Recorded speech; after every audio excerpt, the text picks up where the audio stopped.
¿Cómo hacen los interesados para ver esta presentación? ¿Sabes?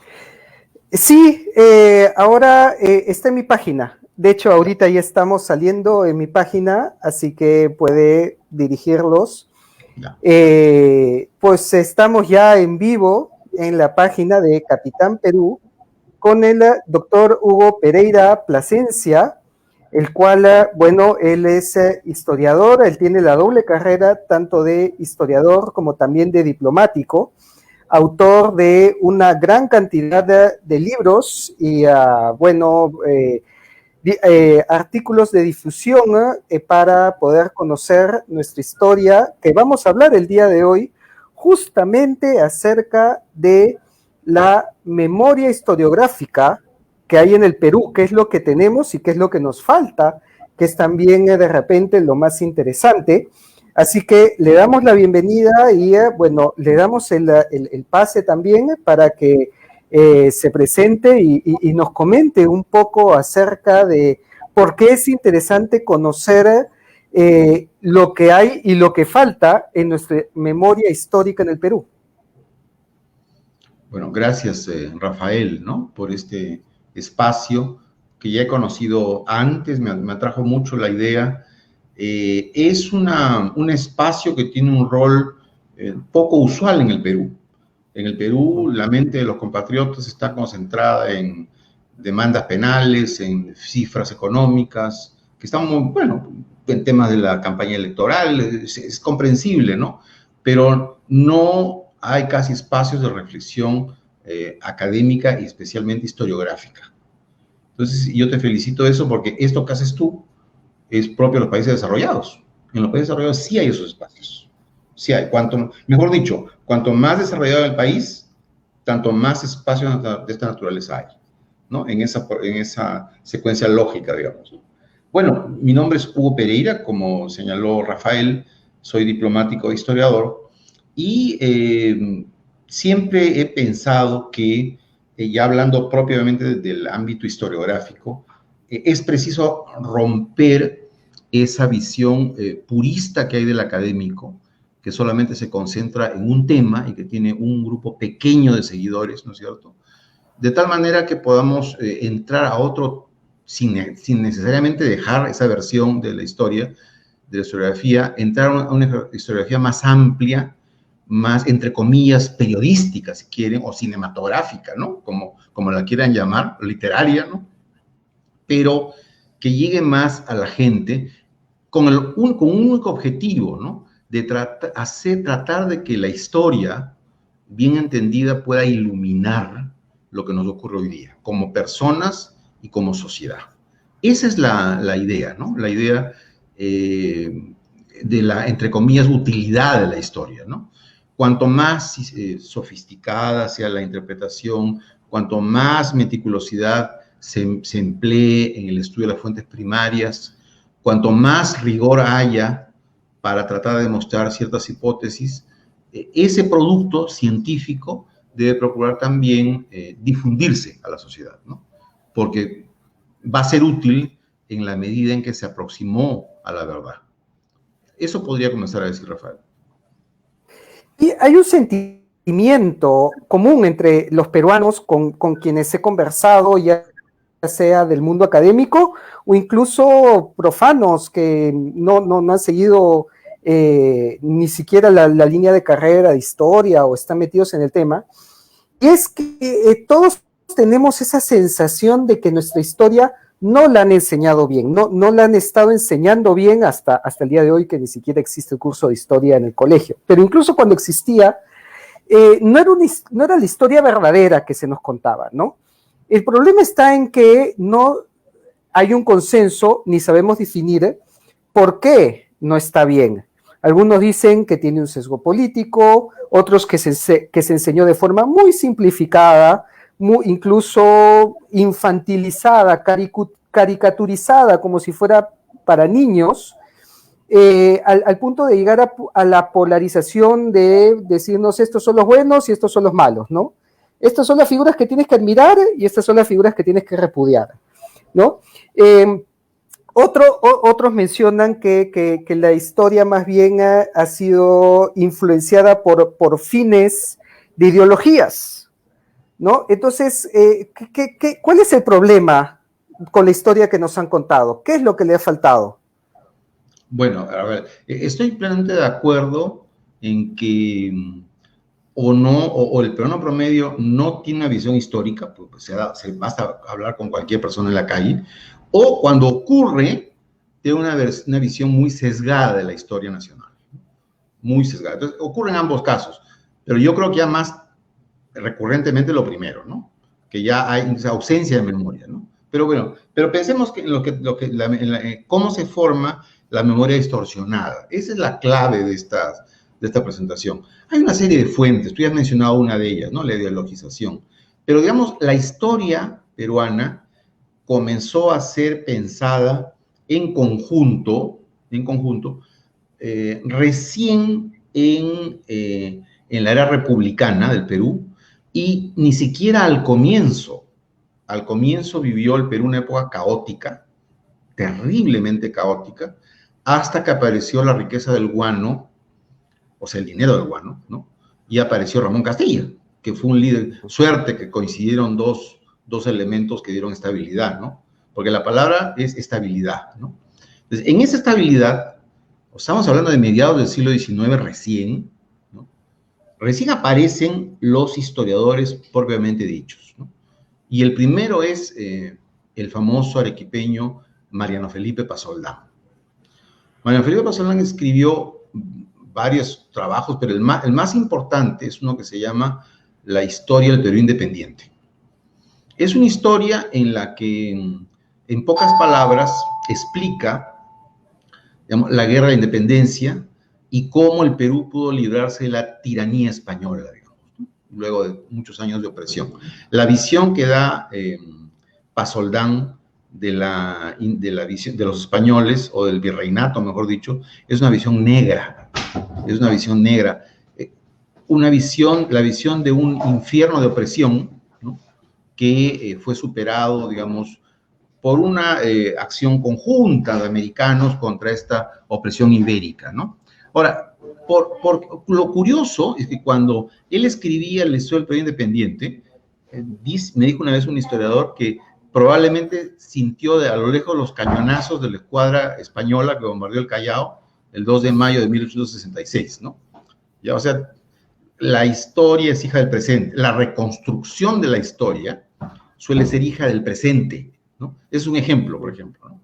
Él escribió la historia del o la publicó justamente cuando llegó la escuadra española al Pacífico en la guerra con España. Pero eso es después de la independencia, ¿no? Entonces su visión se vio influida por eso, ¿no? Un ejemplo también gráfico de esta visión de Pasoldán es un cuadro de Luis Montero, que está en el Museo de Arte de Lima, que se llama Los funerales de Atahualpa, ¿no? O sea, esa es la visión plástica de lo que quiere expresar con relación a la independencia Pasoldán. Es decir, muestra un Pizarro malo, de rostro malo, a españoles como delincuentes prácticamente, que impiden que las esposas de Atahualpa se acerquen a despedir a su señor, ¿no? Bueno, lo curioso es que las esposas de Atahualpa parecen españolas. Las esposas de Atahualpa parecen españolas. O sea, de Indias no tienen nada, ¿no? Entonces, es, digamos, y por supuesto que la bandera que preside a la fuerza española es una calavera, ¿no? Observa, es una calavera. Como diciendo, lo siniestro se apoderó de la luminosidad del mundo andino. Hablo del mediado del siglo XIX, ¿eh? Ahora, ¿por qué se gestó? ¿Por qué razonaron así Pasoldán y este pintor? Porque había que construir la nación. La nación, identificada con el Estado en esa época sobre todo, había que construirla.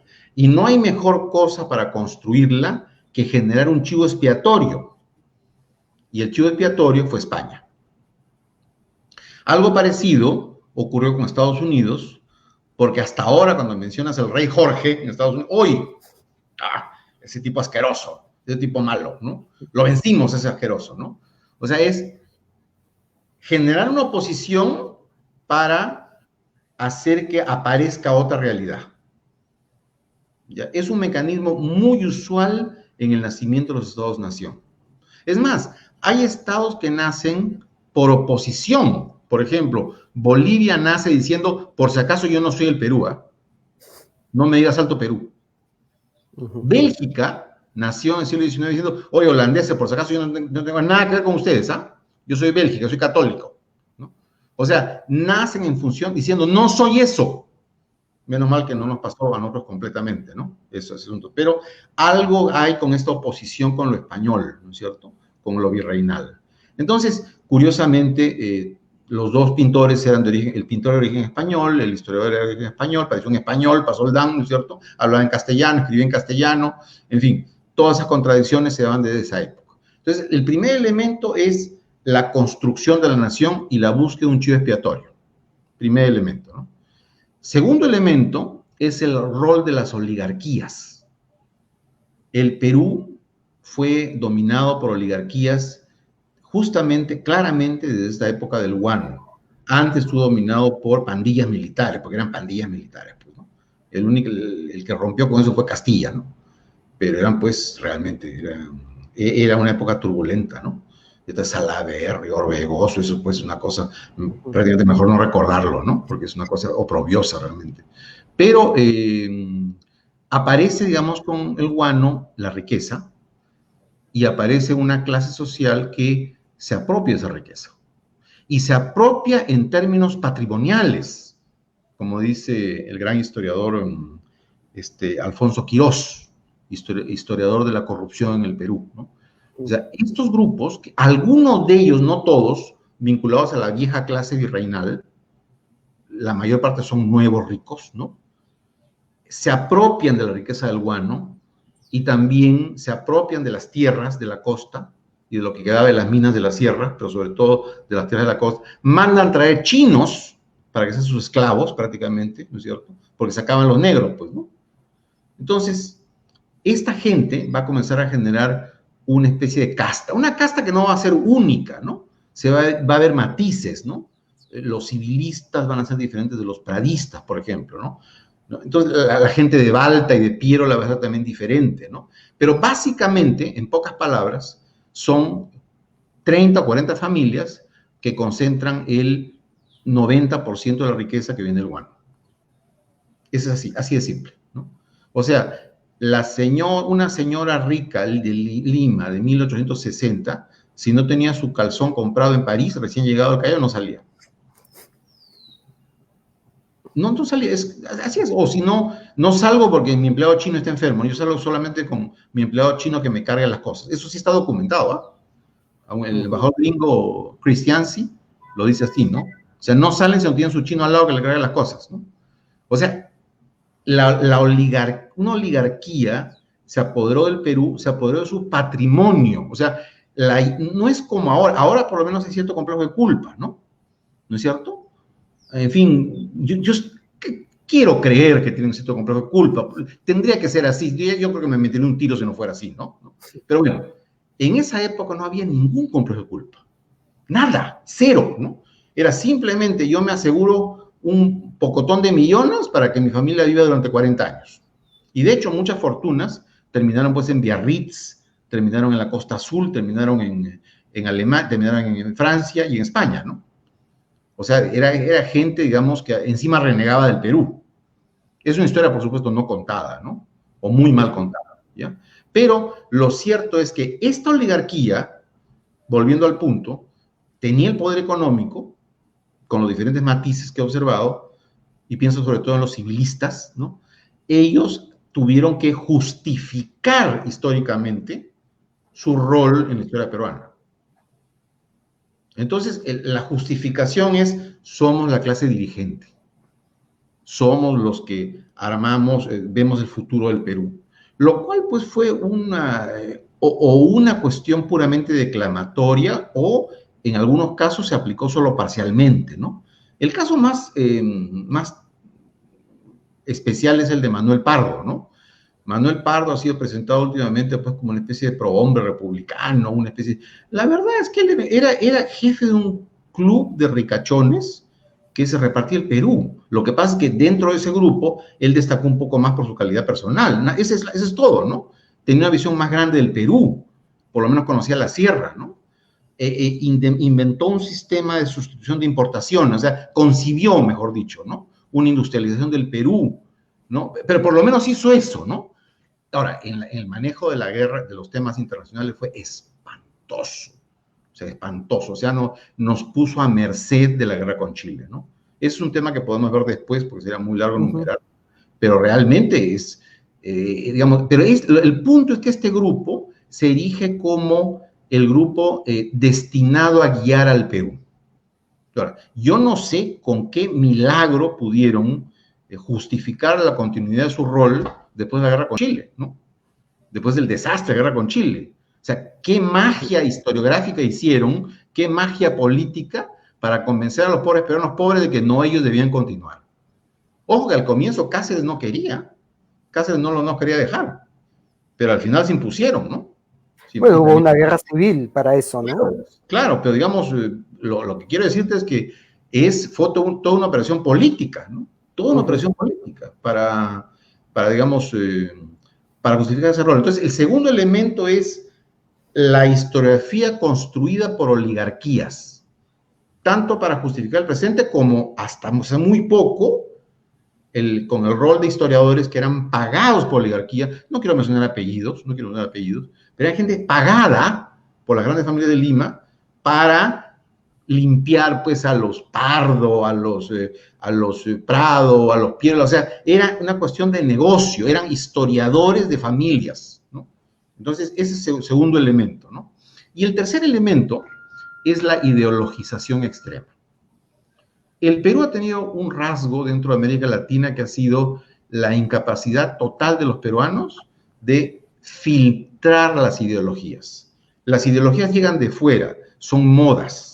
Al Perú ha llegado el liberalismo en versión de la independencia, el liberalismo económico en el fin del siglo XIX, ha llegado el radicalismo político de Francia, ha llegado el fascismo de Europa, ha llegado el anarquismo de Europa, ha llegado el dependentismo marxista en los 70s de América Latina y de Europa, y ha llegado finalmente el neoliberalismo en los 90s, ¿no? Pero todas son modas intelectuales que vienen de fuera. El punto es que cuando esas modas llegan al Perú, nunca se han filtrado, nunca se han adaptado a la realidad del Perú. Ese es tema de un gran libro, ¿no? De un gran libro. O sea, ¿qué incapacidad tenemos los peruanos para decir en un momento, esto sí me interesa y esto no? Cosa que se han hecho mal los chilenos y que han hecho mucho los japoneses, por ejemplo, ¿no? Filtrar lo que les conviene. Nosotros no. Yo, como anécdota te diré, yo me acuerdo cuando viví en México, fui al Perú de vacaciones, y mi mamá me dice, oye, hay un grave problema, no vas a progresar a México. ¿Por qué? Porque ha quebrado Aeroperú. Ya no existe Aeroperú. ¿Qué? ¿Qué había pasado? Que un empresario extranjero había, en esta moda de las privatizaciones, había comprado Aeroperú, pero no para hacerla crecer, sino para hacerla desaparecer y tomar su puesto, digamos, de los turnos de tráfico aéreo. Yo me quedé sin volar a México un mes, me acuerdo. Ya, pero me hizo pensar en este fanatismo, todo era privatización. No, que hay que privatizar, pero hay que cernir. Este sí, este no, ¿no? Los mismos chilenos, por ejemplo, en el cobre, por ejemplo, no han privatizado el cobre. El cobre sigue siendo una empresa nacional, ¿no? O sea, esa es solamente una línea que te doy porque la ideologización ha tenido un impacto nefasto en la historiografía. Hemos tenido historiadores de acuerdo con la moda ideológica, ¿no? En la época digamos, por ejemplo, del dependentismo marxista, todo era, el capital extranjero era el diablo. Yo soy muy joven, ¿no? No me acuerdo de esa época. Era el diablo. Que venga un inversionista acá de Nueva York o de Japón, no, eso nos van a robar, ¿no? Y consecuentemente, los historiadores de esa época deformaban la realidad, ¿no? Por ejemplo, el contrato Grace que hizo Cáceres, que fue una solución para el Perú, lo mejor que se pudo hacer, es decir, convertir a los que le habían dado plata al Perú, británicos, en los socios del Perú, que es una idea genial en realidad, ¿no? Y que funcionó además, ¿no? Esa fue presentada en esa época en que yo estudiaba historia, como, Cáceres, el que dirigió la guerra con Chile y el que sí, atendió a los campesinos y ahora traiciona al Perú entregándolo al imperialismo inglés. O sea, mira la distorsión. Pero esa distorsión venía del pasado, venía de cómo ellos veían el presente, ¿no? Claro. Te lo pongo como ejemplo para ver cuánto una visión ideologizada puede deformar la historia, ¿no? Entonces, te he explicado en pocas palabras las tres grandes causas de la deformación de esta visión, ¿no? Un rasgo muy importante de la primera visión, la visión de la que hizo Pasoldán, es la del odio a España y el virreinato, ¿no? O sea, es un caso clásico, ¿no? Mira, yo te confieso, cuando yo en el 82 tomé mi avión y me fui a Madrid, después a Sevilla a estudiar, yo confieso, yo me sentí como en casa. Yo no sé si te pasó a ti, pero mientras no abriera la boca, ¿no? Y mientras no contara chistes peruanos o expresara cosas peruanas, simplemente, y lo mismo le pasó a mis padres, sentirse como en casa, ¿no es cierto? Ahora, primer elemento. Segundo elemento, comencé bajo esa luz personal a leer bibliografía que me iluminara el problema, ¿no? Y me topé con un libro extraordinario que escribió José María Arguedas, que se llama Las comunidades de España y del Perú, que te lo recomiendo, ¿no? Las comunidades de España y del Perú. En ese libro, Arguedas, que era pues un hombre de izquierda completamente, además, el paradigma de la defensa de lo andino, hablaba quechua, ¿no? Él es el sumum, ¿no? de la visión andina, llega a Sayago y le pasa exactamente igual que a mí, ahí en España, igualito. Mientras no abría la boca, estaba ahí como parte con la diferencia que, anecdóticamente, pues, él acariciaba a los burritos mientras los españoles les pegaban, decía, ¿no? O sea, es una cosa curiosa. Era muy andino en eso, ¿no? Los españoles decían, claro, este loco que acaricia a los burritos, ¿no? Bueno, pero fuera de la anécdota, él, en la tesis de Arguedas, del autor de Todas las Sangres, la tesis es, señores, las comunidades andinas del Perú, las que yo conozco, las de Ayacucho, son comunidades que tienen una matriz española, que tienen tablero de ajedrez español, que tienen autoridades españolas y hasta instrumentos musicales españoles. Ahora, eso no quiere decir, dice él, no quiere decir que los españoles trasplantaron igualita su tradición a los Andes. No, no. ¿Por qué? Porque en los Andes había una tradición andina tan vigorosa que inmediatamente se mezcló con la española, ¿no? La versión de Arguedas, que es la que después desarrolla Carlos Estensoro, un historiador amigo mío, es, señores, no siempre los indios huyeron de la religión católica. O sea, los más Montubios, los cerros probablemente sí, pero al contrario, cuando veían los ritos españoles se fascinaban, eso lo dice Arguedas, ¿no? Y se sentían la palabra es fascinación, ¿no? Queremos ser católicos, esa es la parte no contada de la historia, ¿no?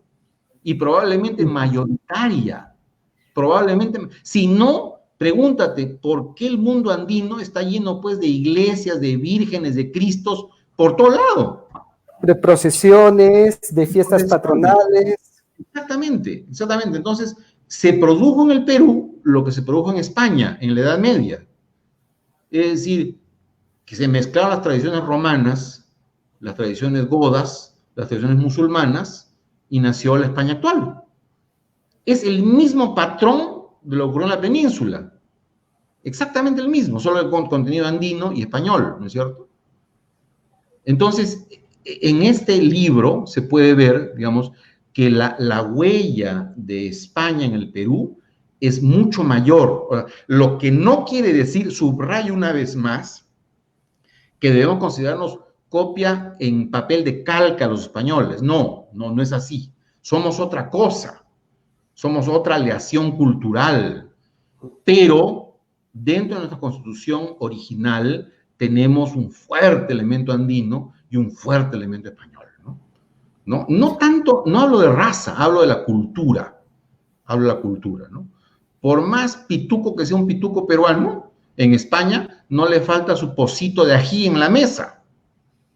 Y los españoles, como tú bien sabes, pues detestan el ají. A veces el picante, no, ¿qué es esto, no? Bueno, ese es indio, pues. Eso es indio, ¿no?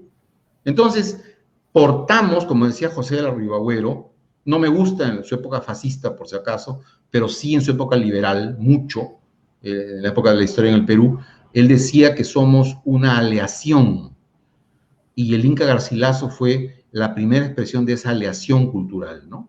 Esa visión tan especial, cuya versión moderna es César Vallejo, pues, que es peruano, pero también español, pero también del mundo, ¿no? ¿No es cierto? Pero sin duda ahí notas tú algo especial, ¿no? Ese toque especial, ¿no? Entonces, esa es la primera cuestión. La otra cuestión que también quería mencionar, que tiene que ver con la memoria histórica, es lo relativo al trauma de la conquista, que también es otro tema, sobre todo que aparece en el exterior, ¿no? O sea, trauma, por supuesto que fue un trauma, por supuesto. O sea, representó perder por lo menos, 3/4 partes de un acervo cultural cultivado durante 5.000 años, y de repente más. Mi padre, especialista en quipus, me decía, mira, Hugo, este quipus es para contabilidad, pero esto de acá no tiene nada que ver con contabilidad, esto es otra cosa. Eso tiene que ser un lenguaje, ¿no? Lamentablemente el código se perdió, ¿no? Pero digamos, por lo menos 3/4 partes de todo ese enorme saber médico, artesanal, de hidráulica, cosmovisión, se perdió para siempre. O sea, desde ese punto de vista fue una tragedia absoluta. Bueno, ¿qué quedó la papa? Pues quedaron muchas cosas, en realidad, los idiomas, ¿no? Pero el grueso se perdió. ¿Pero por qué se perdió? Se perdió básicamente porque los españoles trajeron, sin saberlo y sin quererlo, gérmenes patógenos que barrieron la población de 8 a 10 millones de habitantes en 1532 a 1 millón en 1580, en esa proporción. Obviamente, junto con los campesinos, con los runas, murieron pues miles de chamanes, médicos, especialistas en quipus, y claro, como no había una escritura al estilo occidental, esa tradición se perdió. O sea, tragedia fue, definitivamente, ¿no?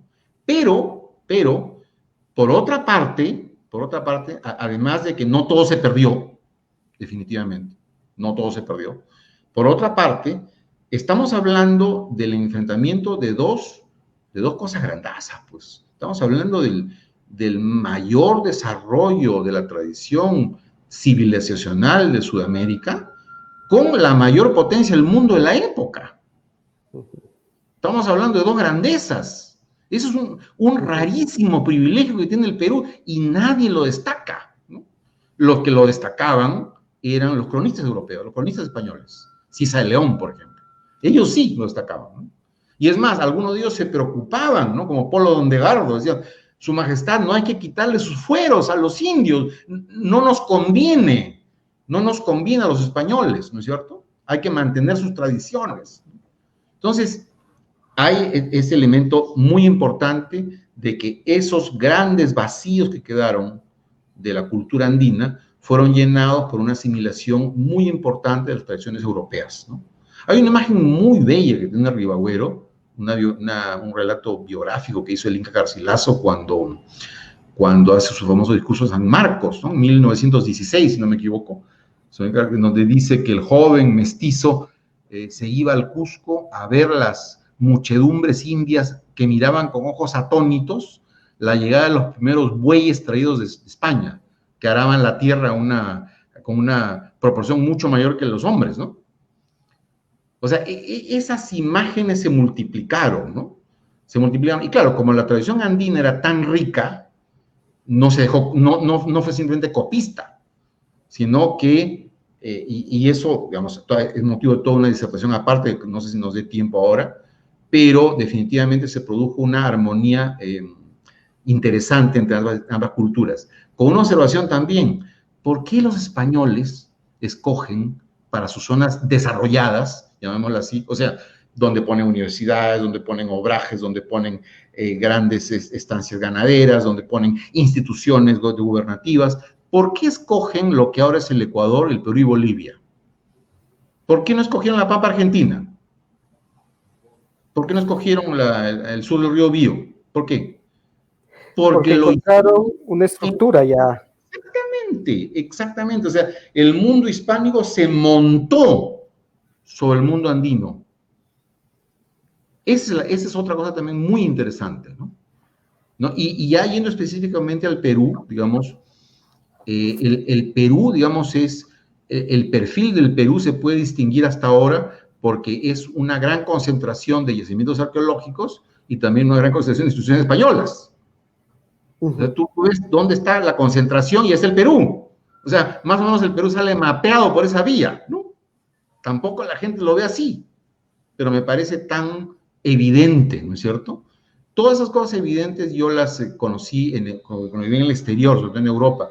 Una señorita directora del Museo de Dahlem en Berlín me dijo, le voy a explicar por qué los alemanes admiramos tanto lo andino, me dice. ¿Por qué? Explíqueme. Porque ustedes no le copiaron a nadie. Si usted ve a los griegos, por ejemplo, si usted ve a los romanos, ellos, las 3/4 partes no son productos originales de ellos. Son productos de bárbaros, de egipcios, hasta de chinos, ¿no? O sea, de toda la tradición del viejo mundo de confluir ahí. Eso no lo tuvieron ustedes. Los hombres andinos, a pesar de lo que se ha dicho en la influencia de Mesoamérica, no copiaron a nadie. Pues, consecuentemente, el sabor de esa textilería, de esos huacos, de esas tradiciones arquitectónicas, es muy peculiar y genera la fascinación que genera hasta ahora. Pero claro, eso me lo tuvo que decir un alemán en Berlín, porque yo viviendo en Berlín no me da cuenta. No me da cuenta, ¿no? Entonces, bueno, espero haber respondido a tu pregunta sobre por qué la visión promedio es tan deformada, ¿no?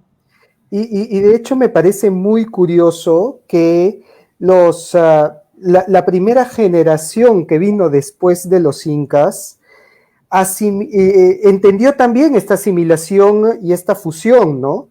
Estamos hablando pues de Cristóbal Payu Inca, de Carlos Inca, de Melchor Carlos Inca, de Ana Lorenza Enríquez de Borja de Loyola, o sea, eran mestizos, en algunos casos puramente andinos, como Carlos Inca, ¿no? Que era hijo de Payu Inca, o también la hija Beatriz Coya, que era la hija pues de Saidi Tupac con su hermana, ¿no?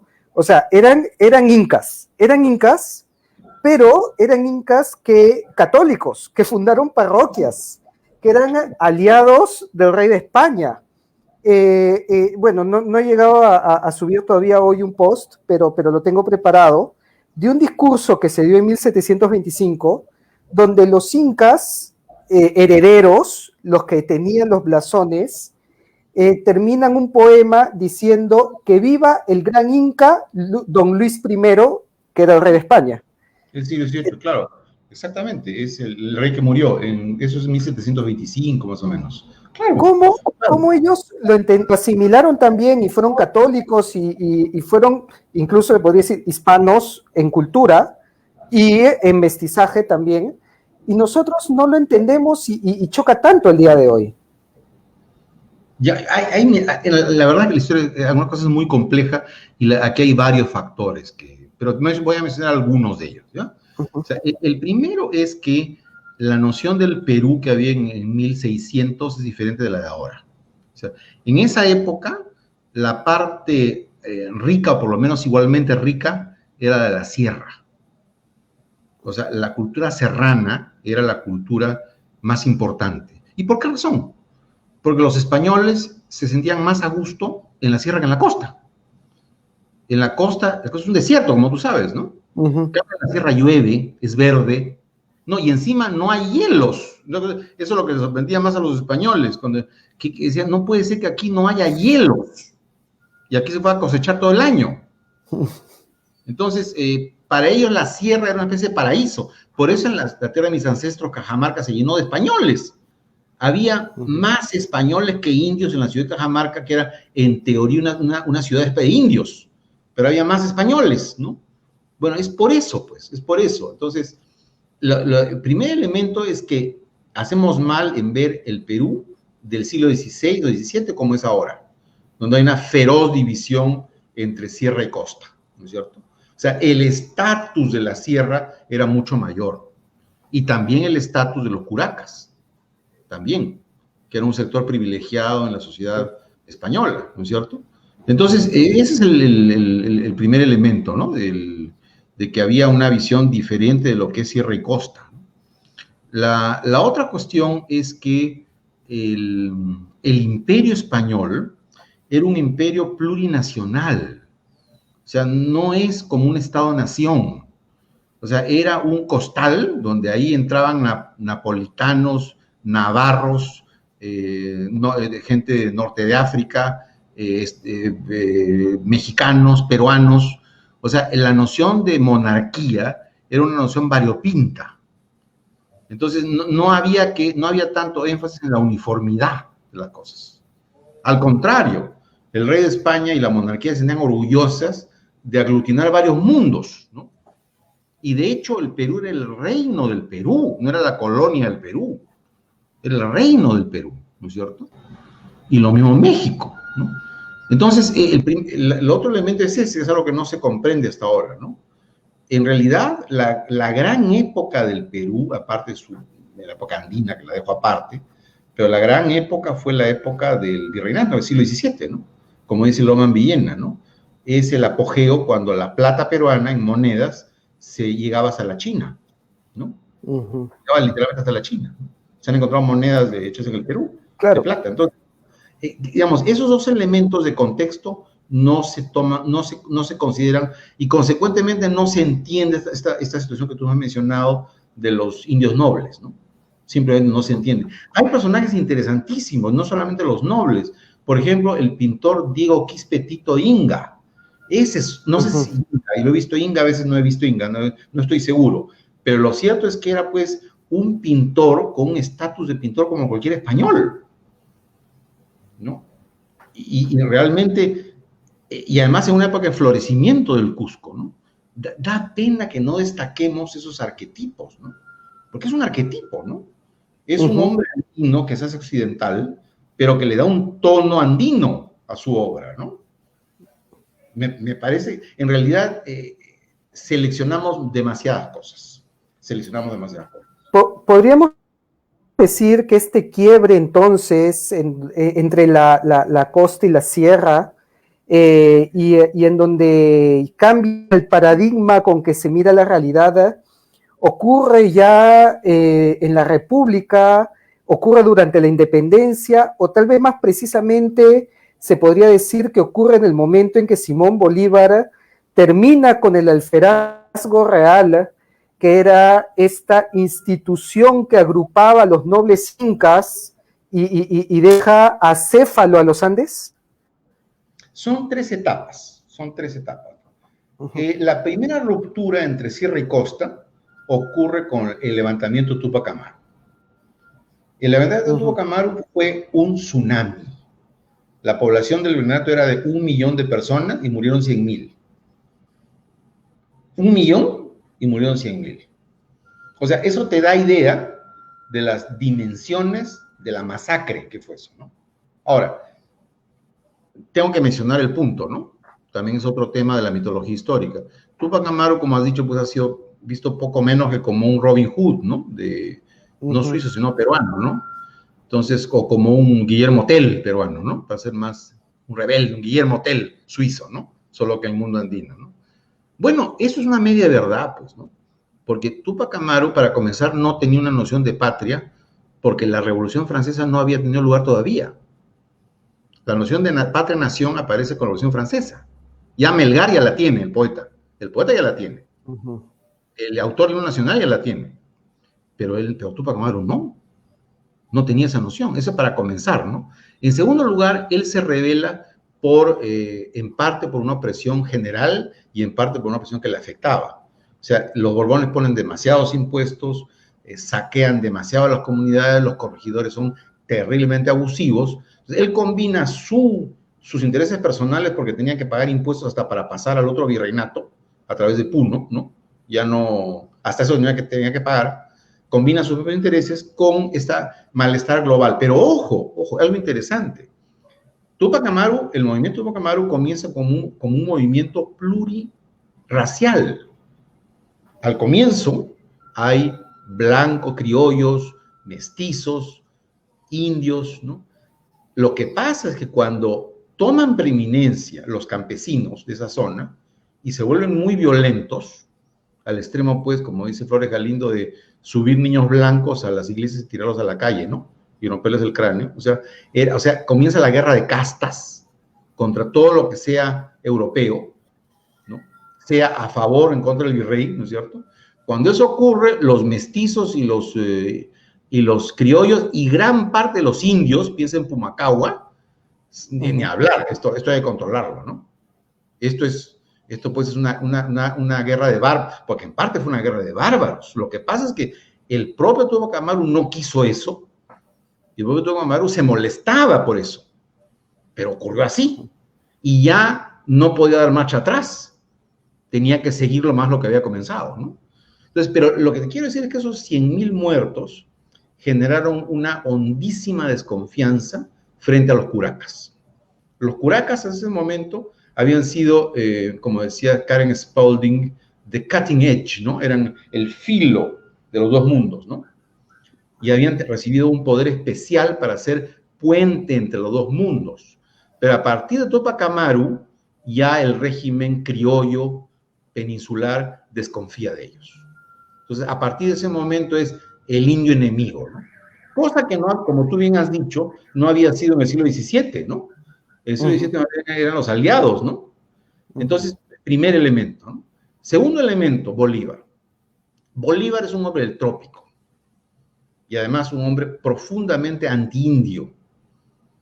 Profundamente anti-indio. No entendió al mundo andino. Entonces, él, entre otras razones, propició la disolución de las comunidades, lo cual fue una cosa espantosa, porque puso a los campesinos a merced de los especuladores de tierras, ¿no?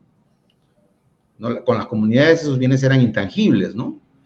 Y en general no tuvo empatía con la sociedad andina, ¿no?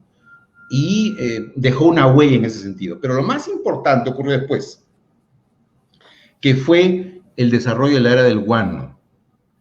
En la era del guano, el dinero que llega se concentra en la costa, masivamente en la costa.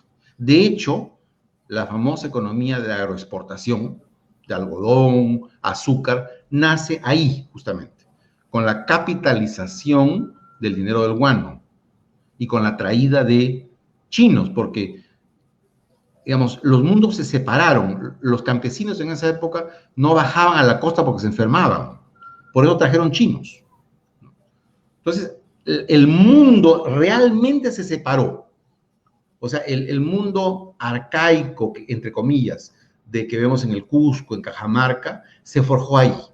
Porque antes no había tanta diferencia. Antes no había tanta diferencia en términos de sofisticación académica, de emprendimientos empresariales. Tanta no había, ¿no? Y es más, en el virreinato fue hasta más la sierra que la costa. Pero esta vez se invirtió el mundo. Y la sierra pasó a ser el mundo arcaico y olvidado, ¿no? Entonces, esas tres razones creo que explican lo que tú dices, esta separación entre sierra y costa. Y algo que, bueno, no se nos ha tampoco explicado, precisamente, ¿no? Tomando el periodo de independencia, especialmente el día de hoy, ¿no? En el bicentenario, que es el año del bicentenario, y que se nos exalta esta figura como de rompimos las cadenas frente al yugo español en las batallas de Junín, en las batallas de Ayacucho, donde los españoles fueron derrotados. Pero no se nos dice en dónde estaban la mayoría de peruanos, en qué bando estaban, en qué ejército estaban, ¿no? Sí. Bueno, ese es el gran tema sobre el cual deberíamos reflexionar todos los peruanos ahora, y es el más difícil que tiene más estereotipos que hay que un poco desmenuzar, ¿no es cierto? Este tema, concretamente, ¿no? ¿Qué fue la Guerra de Independencia? La Guerra de Independencia, en primer lugar, hay una visión general y una visión particular por países. Con relación a la visión general, fue en todos lados una guerra civil. Una guerra civil. ¿De secesión, se podría decir? ¿Una guerra de secesión? Sí. Primero con una decisión de autonomía y después de secesión, ¿no? En el caso de los argentinos, por ejemplo, primero fue la autonomía y después la secesión. La autonomía comienza en 1810 y la secesión se da en 1816 con el Congreso de Tucumán. Pero me refiero a los bandos. Los bandos es el bando de la patria y el bando del rey. No de España, ojo, no necesariamente de España. Es el bando del rey. Es como en el norte, los canadienses. Los canadienses siguieron siendo canadienses, se pusieron casaca roja, tenían la bandera británica, pero eran canadienses y quemaron la Casa Blanca, ¿no? O sea, es lo mismo, es lo mismo. No se volvieron ingleses, eran canadienses, ¿no? Eso no se entiende en el Perú, ¿no? O sea, el bando es patriotas y leales al rey, ¿no? Los patriotas fueron separatistas. Los leales al rey decían, no queremos en la parte más, digamos, progresista, una autonomía que nos permita seguir formando parte de la familia hispánica. Esos fueron los matices. Pero no fue una guerra colonial, como fue la guerra de los vietnamitas contra los franceses, o de Gandhi contra los británicos. No fue una hostilidad o guerra colonial. No fue Haití. No fue Haití. Fue una guerra civil, en la cual había hasta españoles en el bando patriota, como el Álvarez de Arenales, por ejemplo, que combatió con San Martín, era español, ¿no es cierto? O sea, y en el bando real había muchos criollos, ¿no? O la mayor parte eran criollos, ¿no? Entonces, de los blancos, digo, ¿no? Entonces, como te digo, lo primero que hay que ver es la naturaleza de la guerra. No es una guerra colonial, no podemos usar el cartabón de la descolonización del siglo XX, no. Fue una guerra civil, ¿no es cierto? En Colombia, en el Perú, en Chile, los Pincheira, hasta el último, en los años de la década del 30, todavía hacen una batalla por el rey, ¿no? Los realistas Pincheira, ¿no? Entonces, en todas partes fue así. Eso en cuanto al globo, al conjunto, de México hasta abajo. Y en cuanto al caso individual del Perú, es un tema aún más complicado. ¿Por qué? Porque el Perú, y también por extensión el Alto Perú y lo que ahora es Ecuador, eran el espinazo andino rico de Sudamérica. Eso también nos hemos olvidado. O sea, cuando un caraqueño del pueblo llegaba a Lima, llegaba casi como un pordiosero. O sea, a Nueva York, ¿no? Y lo mismo alguien de Santiago y también de Río de la Plata.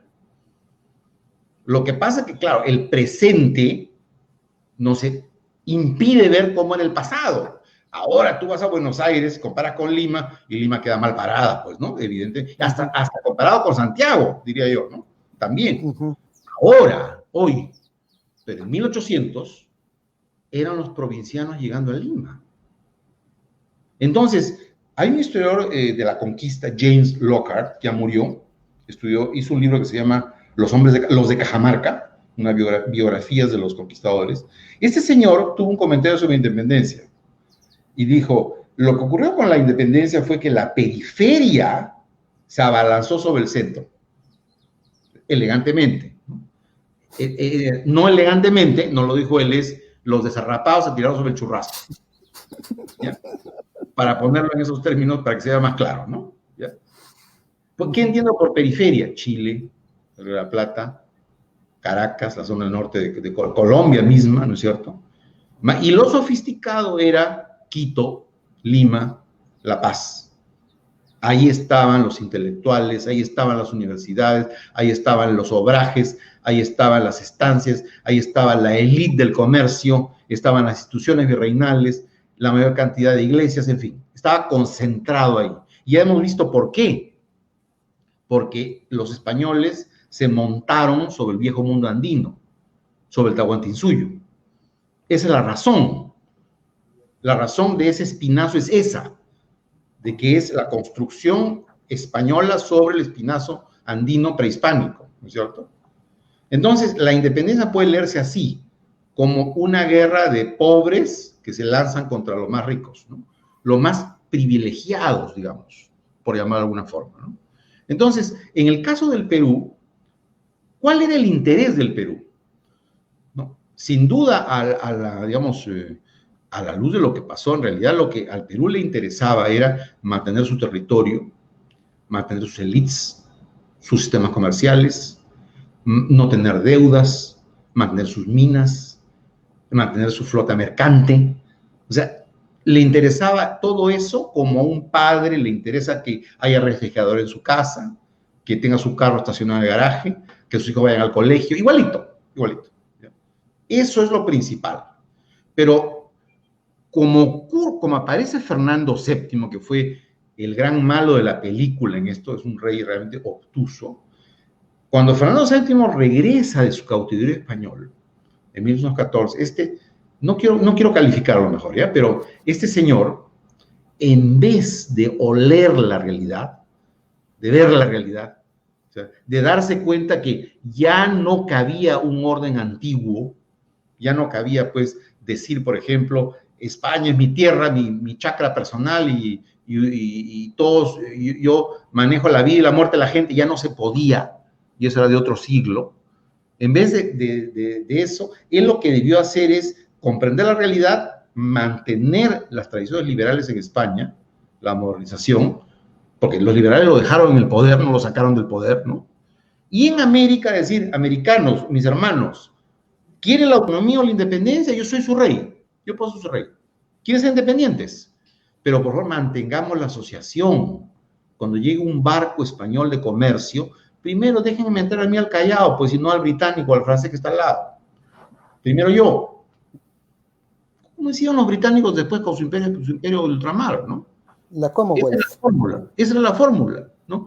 La fórmula era de una independencia, teniendo al rey como una especie de árbitro en caso surgieran discrepancias entre las nuevas entidades nacionales, conservar nuestra matriz hispánica y nuestro poder hispánico. Ojo, porque quien está acechando entre bambalinas es un viejo que se llama Gran Bretaña y un jovencito ávido que se llama Estados Unidos. Están salivando, ¿no? Están salivando como fieras, ¿no? O sea, ¿cuándo me lanzo ahí, no? Entonces, al romperse Sudamérica e Hispanoamérica como un espejo, en trozos separados, es la ocasión. Una balcanización. Claro, pero es la ocasión que encuentran los ingleses para meterse a todos los países hispanoamericanos, ¿no? En el caso del Perú, para chuparle su plata.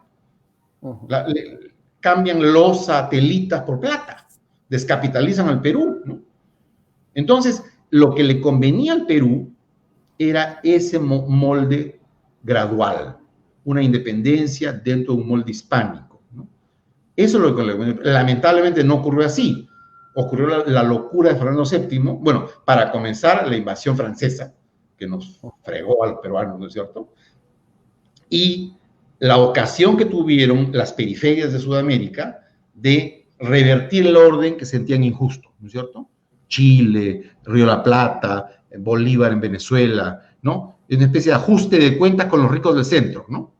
Y comienza una guerra interna, que al comienzo va a ganar el Perú con Abascal. Los que combaten a los rioplatenses que suben y llegan a Huaqui, en el altiplano, no son españoles. Es un brigadier criollo llamado Goyeneche, un arequipeño, que es el jefe, y tropas puneñas, arequipeñas y cusqueñas. Ellos son los que hacen correr a los rioplatenses, que eran percibidos como invasores, porque Abascal había reincorporado al Perú. O sea, es una guerra sudamericana, amigo. Es una guerra sudamericana. España ya es secundaria en esto. Ya es secundaria completamente. Además, España está exánime, está invadida o ha terminado de ser invadida. Está en el caos, sus barcos están destruidos, no tiene fuerza armada, no tiene dinero. Entonces, para todo efecto práctico es una guerra. Entonces, la periferia se abalanza sobre el centro. Pero al comienzo, el centro resiste. Quito resiste, es hasta Pichincha nomás que vence Tucre. El Perú resiste, ¿no? O sea, el centro aguanta, pero hasta cierto punto, porque tampoco tiene recursos ilimitados, ¿no? Y finalmente viene pues el cargamontón. Y en el cargamontón todos confluyen en el Perú. En el Perú, obviamente, había un bando pues realista, ¿no? Y también un bando de la patria, ¿no? El bando de la patria que existía sin duda, ¿no? Desde la época de Ribagüero, claro que existía, pero no era el único. Y yo diría, el sentido común no estaba con los patriotas, porque los patriotas decían, oye, ¿qué haces tú juntándote con esos argentinos y chilenos desarrapados y después con los portadores de cabeza venezolanos? Mejor estamos con el virrey. Eso lo dicen las fuentes primarias, no lo digo yo. Lo que pasa es que la gente no lo quiere aceptar, ¿no? Fue lo que dijo Torre Tagle también, ¿no? Terminó diciéndolo. Pero yo te estoy hablando del protectorado y te estoy hablando de la época de la llegada de las tropas de Colombia, o sea, 1820, 21 y 1823, 24. O sea, en ambos casos, la patria peruana, si bien no nace porque ya había nacido con Melgar, en fin, ¿no? Se fortalece no contra los españoles, a los que comienzan a añorar, los ven más parecidos a ellos, sino contra los desarrapados sudamericanos que llegan a liberarnos.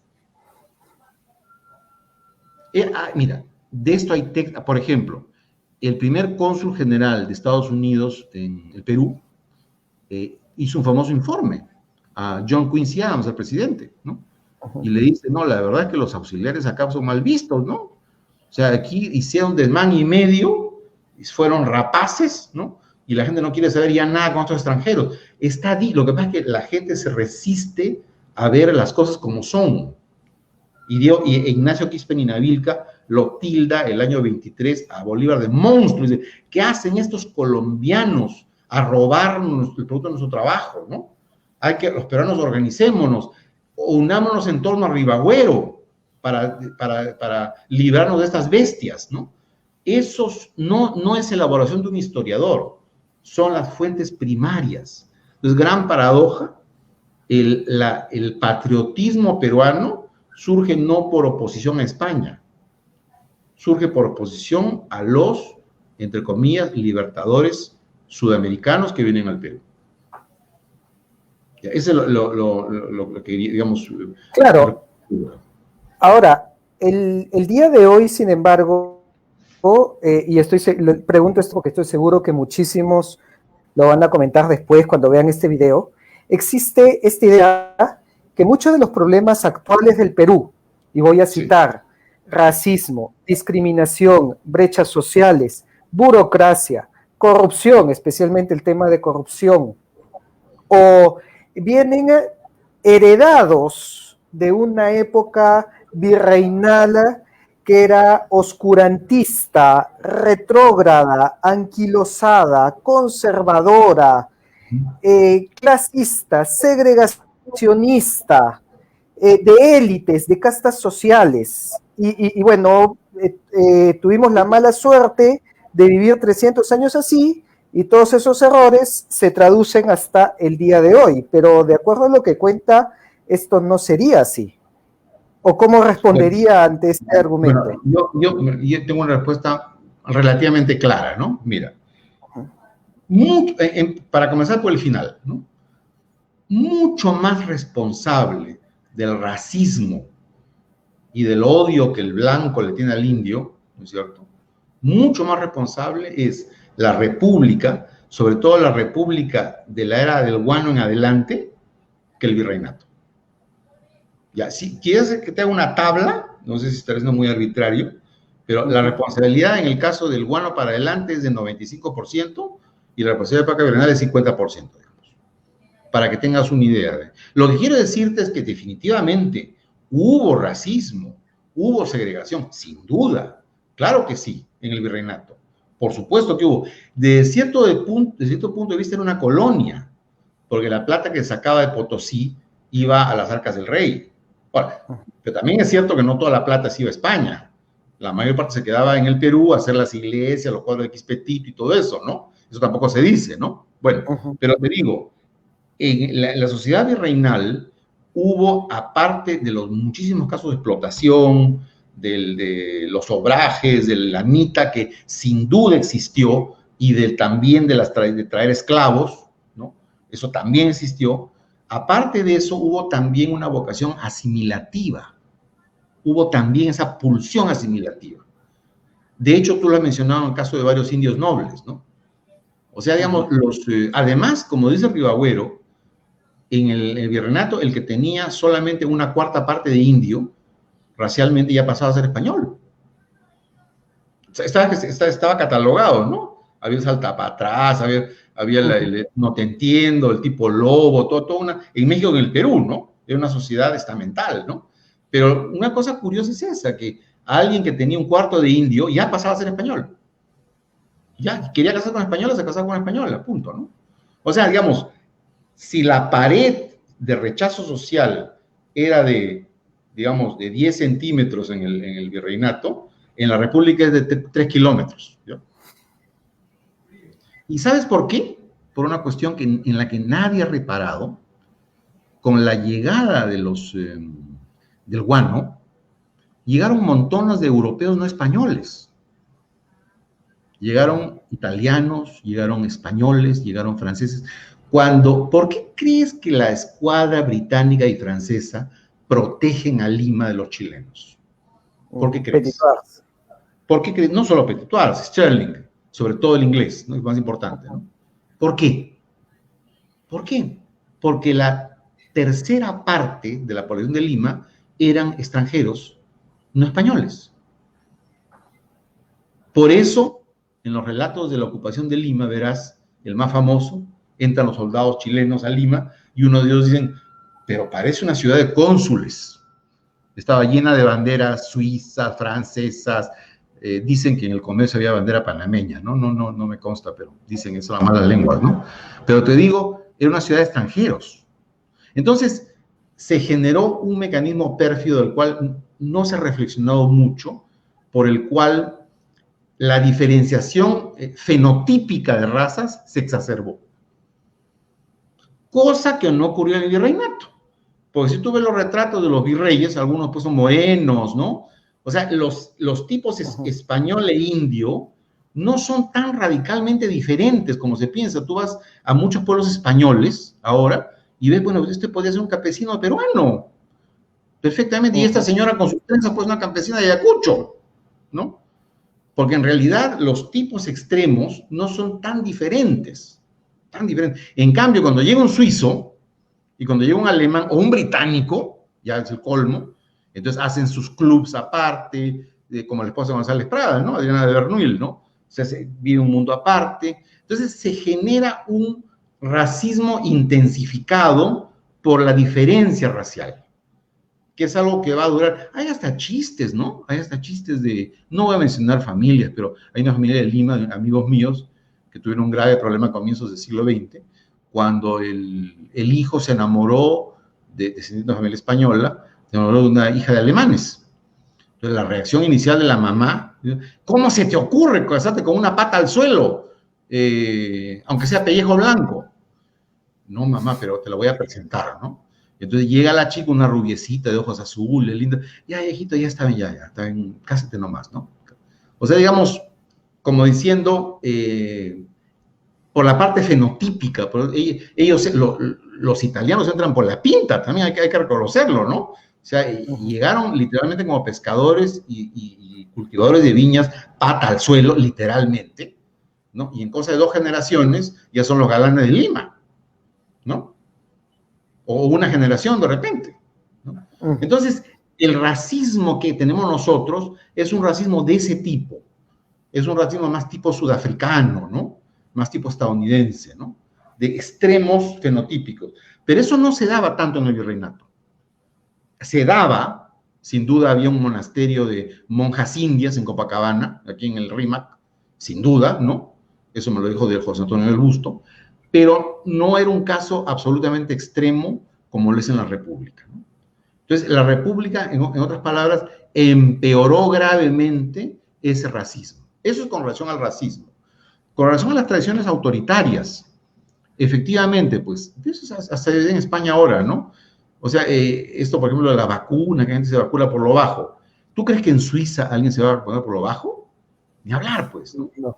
En cambio, en España, inmediatamente el gobernador tal, el juez tal, ya se va a vacunar. Igual con el Perú, ¿no? O sea, sin duda hay una matriz cultural que tiene que ver, pues, con esa, en el lenguaje español es la picaresca, ¿no? Así se llama, la picaresca, o hay otra palabra peruana, pero prefiero no emplear. Pero en todo caso, hay elementos que no siempre son positivos, ¿no? Que se han heredado, ¿no? Entonces, esta noción, por ejemplo, de collera, de círculo, eso también viene probablemente de la época española y se sentó con la República, ¿no? Pero de ninguna manera puede decirse que la única fuente del virreinato. O sea, los que empeoraron esto claramente fueron los criollos que tomaron el poder con la independencia, ¿no? Y que se enriquecieron con el guano. Esa es mi opinión.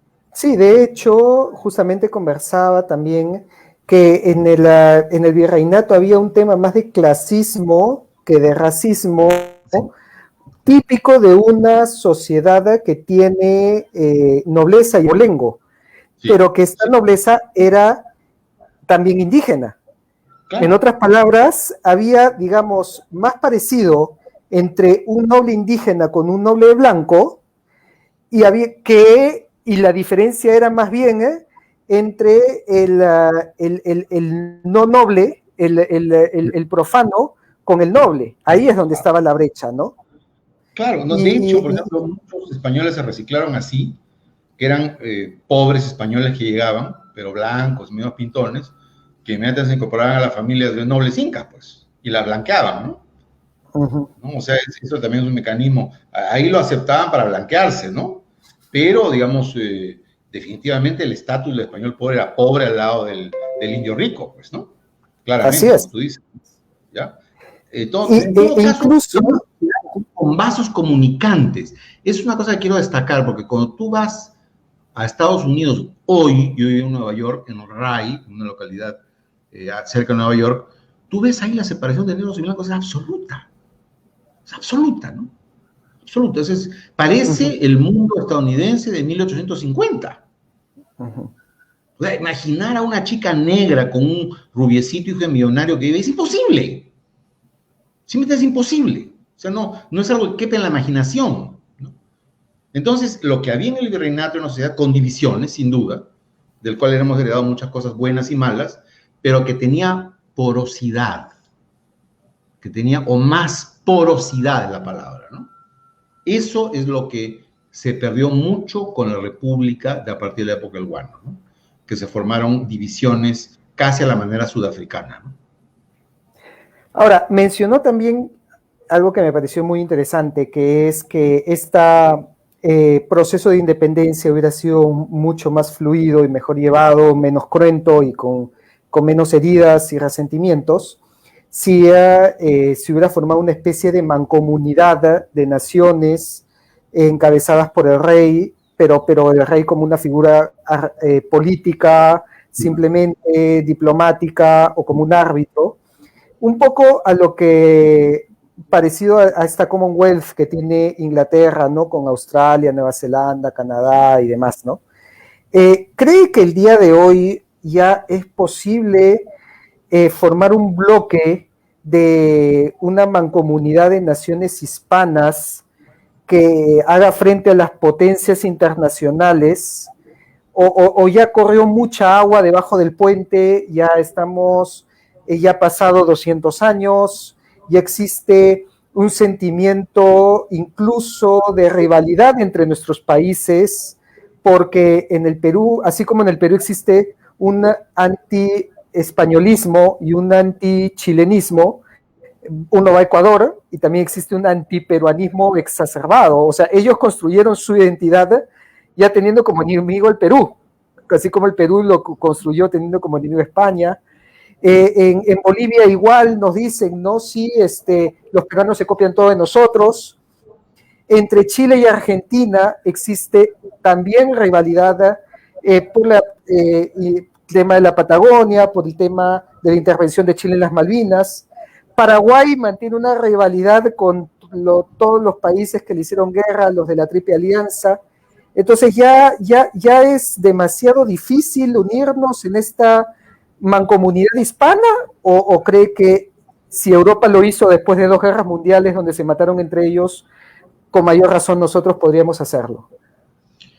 Bueno, a ver, la respuesta mía es la siguiente, ¿ya? Es un poco complicado de expresarlo. En el corto plazo, o sea, en los próximos 20 años, digamos, lo veo casi imposible. ¿No? Lo veo porque efectivamente no solamente las identidades, ¿no? Los intereses son muy fuertes, ¿no? Muy fuertes. Dentro de los próximos 20 años, lo que debemos hacer en ese ámbito es mecanismos parciales de integración. O sea, no abandonar la integración, de ninguna manera. Pero tenemos que hacer mecanismos en 2 niveles. En un nivel fronterizo, si tú quieres, ahora voy a explicar, y en un nivel de organismos o entidades internacionales, ¿no? En el primer nivel, en el nivel fronterizo, esta unión, por ejemplo, esta unión de Tacna y Arica, o de Tumbes con Machala, en Ecuador, tiene que fortalecerse. Porque además son uniones que tienen la fuerza de lo natural y de los intereses compartidos, ¿no es cierto? Entonces, estamos hablando de, repito, integraciones parciales, que hay que promover, desviar ríos, meter infraestructura, hacer puentes, hacer que puedan adquirirse el carnet de identidad, DNI peruano en Ecuador, al revés también. O sea, todo eso puede y debe hacerse, y de hecho se está haciendo un poco, más en Chile que en Ecuador. Pero sin duda eso hay que hacerlo, hay que hacerlo. Eso en este nivel fronterizo. En el nivel de entidades internacionales, la integración debe darse a nivel de grupos como la Alianza del Pacífico, ¿no? que es una unión ahora un poquito mellada porque México no está tan interesada en el tema, ¿no? Pero una unión, digamos, de tipo económico para promover la expansión económica de los países en el mundo, integrada por países con políticas económicas más o menos afines, ¿no? Que es, bueno, tú sabes, ¿no? México, Colombia, Chile y el Perú. Entonces, esos 2 caminos tienen que seguirse. Esa es la vía que tenemos de la integración. Pero la integración en el sentido de suprimir fronteras, como hicieron Francia y Alemania, integración en el sentido de permitir que la fuerza laboral transite libremente de un lado a otro, ¿no es cierto?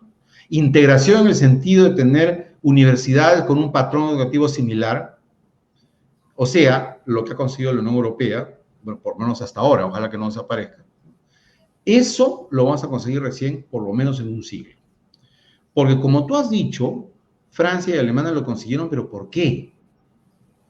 Porque tenían un gran desarrollo educativo y a la postre tuvieron, después de la guerra, un gran desarrollo económico. O sea, la prosperidad y la sofisticación educativa y cultural son el único caldo de cultivo que permite a 2 sociedades o a 3 sociedades integrarse verdaderamente. Y ojo, que tampoco es que la Unión Europea se haya integrado del todo, porque no hay, que yo sepa, no hay política de defensa común. Cuando hay un tema de Fuerzas Armadas, ¿no? Cada uno se dispara por su lado. O sea, tampoco es total la integración. Pero en el nivel de migratorio, en el nivel de comercio, en esos niveles sí puede haber una integración muy profunda, pero repito, el requisito, cosa que no tenemos nosotros, y lo tendremos quizá en 100 años, si antes no nos mata una pandemia, ¿no es cierto? Pero quizá en 100 años es tener sociedades sofisticadas, y sofisticadas quiere decir con un alto nivel de vida y un alto nivel educativo, ¿no? Ese es el requisito para comenzar a pensar en una integración profunda. Y eso no lo tenemos ahora. Ahora tenemos que resignarnos a las integraciones parciales, ¿no? Con energía, pero integraciones parciales. Esa es mi respuesta, ¿no? Ahora, si bien es cierto, también existe un, ¿cómo decirlo? Un ADN, un espíritu común entre los países, que no solamente nos une el idioma, nos une costumbres, forma de ser, comportamiento, que innegablemente viene de la hispanidad. Y por más que, bueno, sea, como dice, se ha construido una identidad tomando un enemigo en común a partir de la independencia, que ha sido España, aún hemos mantenido mucho del espíritu hispano en la cultura, en la religión, en las fiestas, en las procesiones, en la música, en el arte, sí. En la familia, en la tradición familiar, en estos núcleos familiares que todavía se mantienen en el Perú, aún todavía más. Y eso me llevaba a conversar en otra entrevista, ¿no? con un youtuber canario que vive en Madrid, y le solté esta frase que se quedó pensando, ¿no? Y le dije, el Perú actualmente, tomando la situación que está ahorita España, políticamente, ideológicamente y más, ¿no? Le dije, ahorita el Perú es más hispano que España. Entonces, en cuestión de tradiciones, en cuestión de familia, en cuestión de religiosidad, ¿podríamos decir eso? Bueno, efectivamente en el América hispánica es un receptáculo de tradiciones, muchas de las cuales están ya olvidándose en España, pero que tienen su origen en España, ¿no? O sea, sin duda hay mucho de eso, ¿no? Hay mucho, pero lo que yo quiero destacar es que lo bonito de este asunto es que son ramificaciones de una misma base romana, digamos, ¿no? Romana, europea, ¿no? O sea, ramificaciones, es como un árbol que tiene ramas, ¿no? Y claro, yo lo que creo que lo bonito es que cada nacionalidad tiene su personalidad, ¿no? Tiene sus bases, elementos comunes, pero tiene su personalidad. Yo destacaría más eso, pero sin duda hay muchas tradiciones de España que están perdidas en España y se mantienen en América Latina. Quizás no sería raro que a este paso, de repente, las corridas de toros, por ejemplo, se refugien en América Hispánica, ¿no? Y terminen proscritas. Creo que si no me equivoco, en Cataluña están proscritas, si no me equivoco. Así es, sí. ¿No? Entonces, podría ocurrir eso, ¿no? Pero más que eso, yo creo que hay que destacar que hay, ¿cómo decir? Hay una manera muy especial de saborear la vida. España y el Perú tienen en común, son sociedades en el fondo sibaritas. Yo viví en Alemania, ¿no? En Alemania, un alemán pues va a almorzar, almuerza parado, come un poco de papas, pommes, dicen ellos, ¿no? Papas con salchicha, en 20 minutos y regresa corriendo a su computadora a trabajar, ¿no? En cambio, el español y el peruano, pues, el peruano pues se pasa una hora degustando pescados, ¿no? Es un refinadísimo, claro, son miles de años, pues también, ¿no? Y por otra parte, el español se pasa miles de años paladeando vinos, y no me refiero a los ricos, a los pobres españoles, ¿no? Hoy no me sirvas este vino, por favor, tú sabes bien cuál es el que vale, ¿no? O sea, digamos, son sociedades muy sibaritas, ¿no?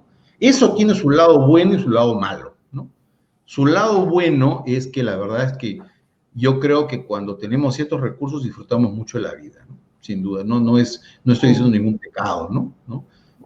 Yo los momentos más felices de mi vida los he pasado pues con amigos españoles ahí en Sevilla, ¿no? O sea, y además de manera bastante sana, ¿no?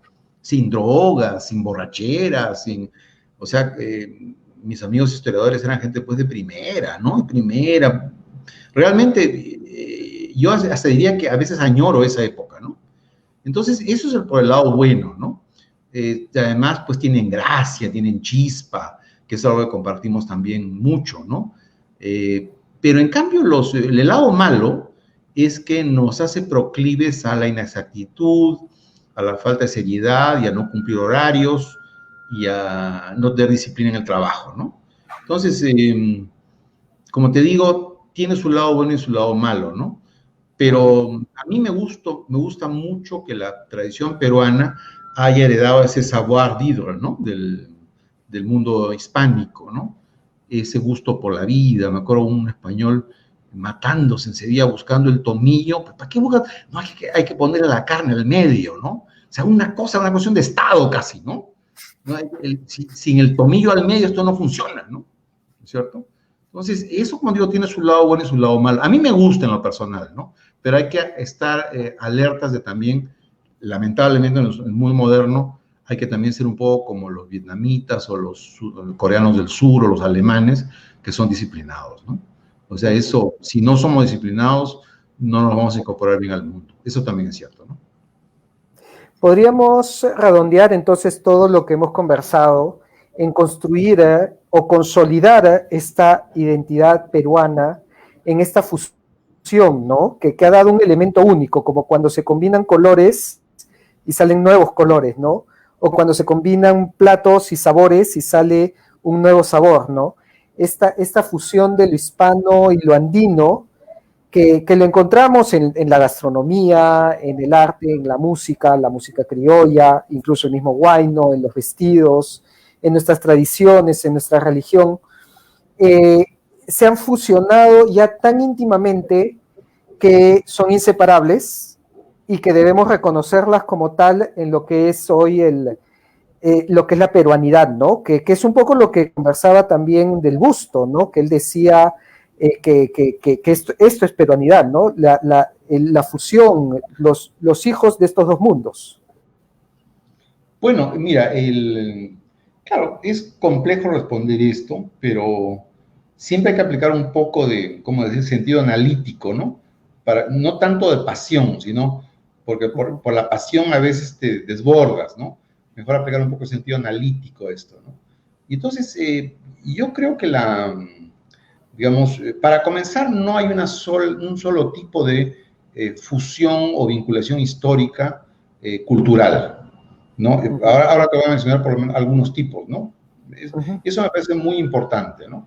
Y en el mundo hay más o menos dos tipos de tradiciones, ¿no? Una muy mayoritaria, que es la de los países productos de mezclas, ¿no? O de invasiones incluso, por ejemplo, Francia, ¿no?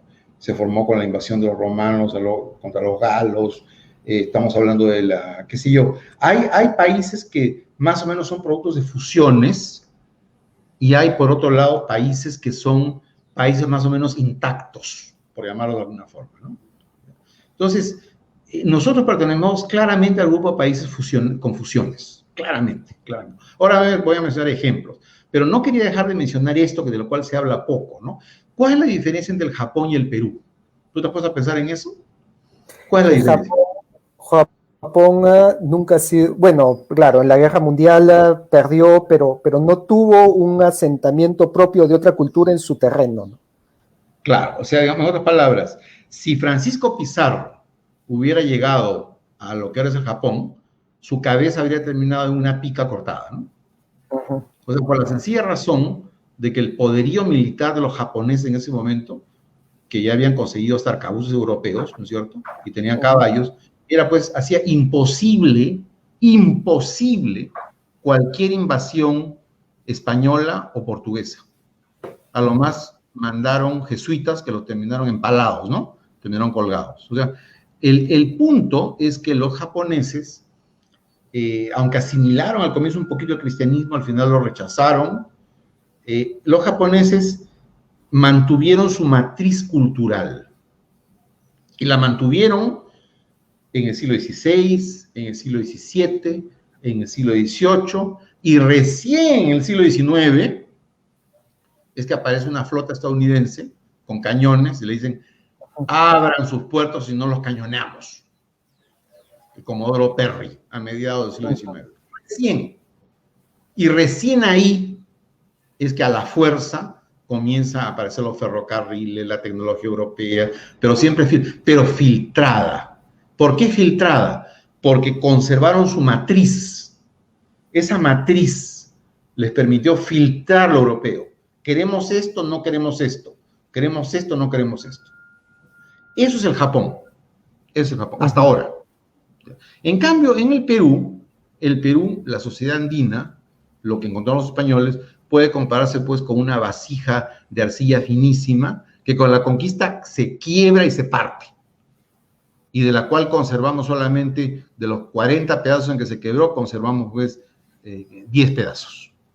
10 pedazos, como pedazos además, no como un cuerpo orgánico, ¿no? Pero claro, lo que compensó eso fue la llegada a la tradición europea, ¿no? Que se tiñó de ese resto importante de tradición andina, ¿no es cierto? Bueno, eso es el Perú. Eso es el Perú. El Perú es producto, pero no nos olvidemos que el Perú no es un país de civilización autónoma, no es. Es un país que surgió de una fusión, ¿no? Eso es muy... Ahora, ¿qué fusión? ¿Qué combinación es también, no? O sea, de eso tampoco hablamos mucho. Porque una típica, por ejemplo, no es una fusión, sino una colocación una encima de otra, ¿no? Cuando tú ves un rito católico en el Cusco, en la Sierra Nevada, en el Ausangate, llevan los campesinos una cruz cristiana, y entonces tú dices, bueno, ese es un rito católico, ¿no? Pero no, si tú ves los documentos históricos, en realidad se está festejando al cerro nevado. O sea, el Dios es el cerro, y el pretexto es Cristo. O sea, en otras palabras, ahí predomina lo andino sobre el español, ¿no? Ese es un ejemplo. Otro ejemplo es lo que tú llamaste mestizaje, ¿no? Tú estás frente, pues, yo estoy seguro que Atahualpa jamás comió papa a la huancaína. Jamás. Porque la papa a la huancaína tiene, pues, el olivo que comían Platón y Aristóteles, ¿no es cierto? La cebolla que comían Platón y Aristóteles, tiene el queso de los europeos, ¿no es cierto? También la papa, por supuesto, ¿no? O sea, es un producto típicamente mestizo, o el Señor de los Milagros, por ejemplo, ¿no? Ya tú no distingues qué es, de dónde viene qué cosa, ¿no? Entonces, es una fusión, es un segundo elemento, ¿no? El tercer elemento es la incorporación imperfecta de la tradición española, ¿no? Que es lo que les pasó a los intérpretes andinos que reclutó Pizarro, ¿no? Martín Lengua, por ejemplo, ¿no? O sea, hasta se casaron con españolas, ¿no? Hablaban español, pero eran, pues, incorporados imperfectos, ¿no es cierto? O sea, eso es lo que se llama aculturación. Eso también se nota en los campesinos peruanos que llegan a Lima. O sea, siempre van a ser quechohablantes y se van a incorporar imperfectamente a lo occidental, ¿no? Eso hoy día existe en Lima, ¿no? Y en cuarto lugar, la última modalidad, la más interesante, es lo que llamó Flores Galindo disyunción, así le puso, no sé por qué, pero el nombre es la apropiación de una estructura europea, occidental, dándole a la larga contenido andino. El caso más claro es el de las cajitas de los santos que trajeron los conquistadores, ¿no? Que tenían su santito ahí, que terminaron convertidos ¿en qué? En los retratos de Ayacuchano. Solo que más grandes, ya no solamente con santitos, sino escenas de otro tipo, llenos de colorido. O sea, digamos, lo andino invade una estructura europea, ¿no? La pintura del Cusco. La pintura, los modelos son grabados flamencos, de lo que es Holanda. De ahí venían los grabados. Gente como Diego Quispetito reinterpretaba esos grabados, ¿no? O sea, la forma es europea, pero el contenido tiene toques andinos, ¿no? Y el último caso ya te mencioné, la comunidad andina. La comunidad andina tiene su matriz en España, no el mundo andino. Lo que hizo el mundo andino fue incorporar elementos a esa matriz europea y teñirla de andino, pero la matriz es occidental. Forma europea, pero con contenido andino. Como te digo, son varias, por lo menos 4 formas en las cuales se ha producido esta integración cultural, ¿no? Pero los peruanos casi no somos conscientes de eso, ¿no?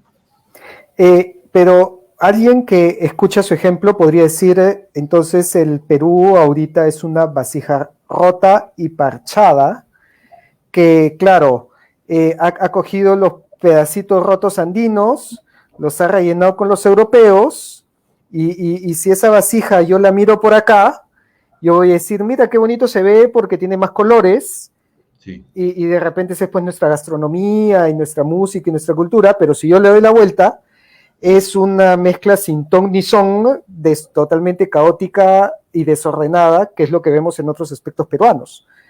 Eso es el Perú, es la vasija rota y parchada con distintos pedazos. Es que lo malo no es solamente lo... Tú estás poniendo ahí como que lo bueno y bonito es lo andino, y lo feo y lo desordenado lo español. No es así, porque hay cosas muy bonitas de lo español. Por ejemplo, la tradición de orfebrería española, por decirte, ¿no?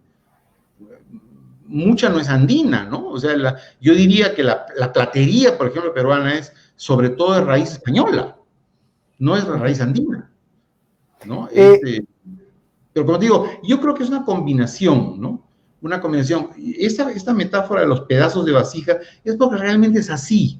O sea, la matriz andina se perdió, lamentablemente se perdió, ¿no? Entonces lo que ocurrió fue la introducción. Ahora, los españoles quisieron aquí reproducir España, se llevaron un chasco, porque lo que quedaba de la tradición andina era tan fuerte que cambió su proyecto. O sea, de ahí nace la sociedad andina, pues. El mundo hispano-peruano del que habló James Lockhart, ¿no? En su famoso libro, de esa fusión en las variables, en las modalidades que te he dicho, entre ese resto andino importante, pero resto, con el aporte europeo, ¿no? No, digamos, no necesariamente en un sentido caótico, ¿no? Porque hay aspectos de la tradición peruana que son deslumbrantes, ¿no? Hay realmente deslumbrantes. Hay otros que sí se fueron caóticos. Si tú comparas, por ejemplo, las tradiciones caciquiles con la poesía andina, la poesía en quechua, bueno, dime pues ¿no? La poesía en quechua es angelical, ¿no? Las tradiciones caciquiles pues merecen estar en la Irak de Saddam Hussein, ¿no? O sea, depende de lo que tú veas. O sea, depende de lo que tú veas, ¿no? Depende en qué parte te enfoques, ¿no? Voy a de repente cerrar o finalizar esa con una pregunta que he leído que ha hecho Denis Virües, me parece interesantísima como conclusión, ¿no? Que es cómo ve el Perú del futuro del siglo XXI. Y de repente podría traducir cómo ve esa vasija, cómo podemos mejorarla, cómo podemos potenciarla, cómo podemos hacer que sea más armónica en todos sus lados. Sí, bueno, las recetas para esa... Imagínate que el Perú del futuro es un plato rico, ¿no? Pero ¿cuáles son los dos ingredientes de ese plato rico del futuro? Bueno, son dos, claramente, ¿no? Es democratización y tecnología. Esos son los ajíes ricos de ese plato delicioso del futuro, ¿no? Ese condimento ideal, ¿no? Tecnología y democracia. Tecnología y democracia. Si me pides reducirlo al mínimo, ¿no? Porque puedo detallar más, ¿no? Tecnología significa educación, ¿no? Hay que también reforzar las humanidades, hacer, por ejemplo, versiones de historia del Perú para niños. Hay un montón de cosas que hacer. Pero si tú me pones contra las cuerdas y me dices cuáles son las dos palabras clave que tiene que tener de todas maneras ese Perú dentro de los próximos 100 años para ser un país moderno y desarrollado, es, como te dije, tecnología y democracia. Tecnología y democracia. Hoy día, en este momento, el 80% del cobre que el Perú exporta, sobre todo a la China, es polvo de cobre. Es polvo de cobre. O sea, el componente de lo que exportamos a la China debe ser en 2/3, y no más, cobre. ¿Ya? O sea, eso es insostenible en el tiempo.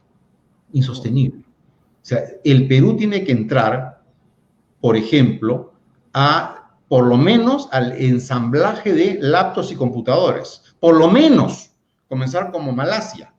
Por lo menos. Comenzar por eso. El Perú debe comenzar a ver cómo su litio puede incorporarse en la industria de pilas de los carros eléctricos. O sea, en otras palabras, es la vía de Singapur, es la vía de Corea del Sur. O sea, y eso implica un alto desarrollo educativo, obviamente.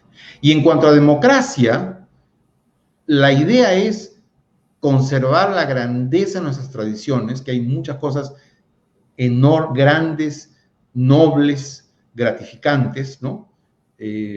Pienso, por ejemplo, en el espectáculo del Señor de los Milagros, ¿no? Pienso en nuestra música, nuestra manera del castellano, ¿no? Nuestras cosas muy buenas, pero eso debe ser obviamente conservado, cultivado y preservado. Pero debemos extirpar, como un cirujano extirpa un tumor canceroso, nuestras taras del pasado. Las taras son el racismo, son el espíritu, el egoísmo social, ¿no es cierto? Y el espíritu de collera. Esos son elementos que, independientemente de dónde vienen, si llegaron del virreinato solamente o llegaron del virreinato y se acentuaron con el guano, independientemente de su origen, existen en el Perú. Existen en el Perú. Ahora, viéndolo a la vacuna, por ejemplo, a ver, mi collera para lo que se vacuna. Es automático, automático. Es ese tipo de comportamientos premodernos tienen que ser extirpados. A eso me refiero cuando hablo de democracia, porque democracia es lo opuesto de collera, es lo opuesto de restringir información, ¿no es cierto? Es lo opuesto de solidaridad, de falta de solidaridad. Es todo lo contrario, ¿no? O sea, democracia y tecnología. Si me quieres mencionar las palabras principales, para mí son esas. A ver, profundizando, porque justamente el tema de democracia va con el sistema político, ¿no? Y muchos argumentan que el Perú viene de una tradición de, bueno, podríamos decir 300 años, o podríamos decir de repente 5.000 años de monarquía. El Perú ha sido, pues,